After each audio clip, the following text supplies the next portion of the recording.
Last time you were here, we talked about who you kept in touch with, and Katie was in another world. Yeah. Now that she's separate, have you got a call? Yeah, actually. Really? Yeah. And like any old friend, it was like, oh, hi, how are you? What's going on? I had a kid. Yeah, that's crazy, I heard. That's got to be nice, though. It was nice. It was very nice, actually. We had Billy Connolly was on, and Connolly was saying that... He was probably less easy. Yes, he was fantastic, yeah, it's true. But he did say that, I mean, his mother had left the family when he was young. He said that he was at a show one day, and backstage a woman came and said, are you Billy Connolly? And he reached for his pen to give her an autograph, and she said, I'm your mother. Whoa. And it's like, that's heavy.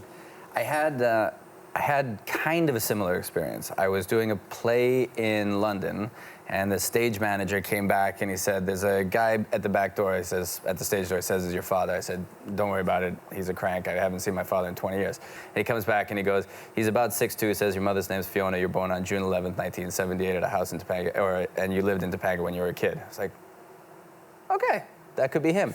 And so there he was, after 20 years, just came to, I don't know actually what it was about other than just to say, I'm here.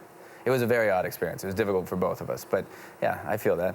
It's tough. Lives throw some curveballs at you, man. It can be really intense, right?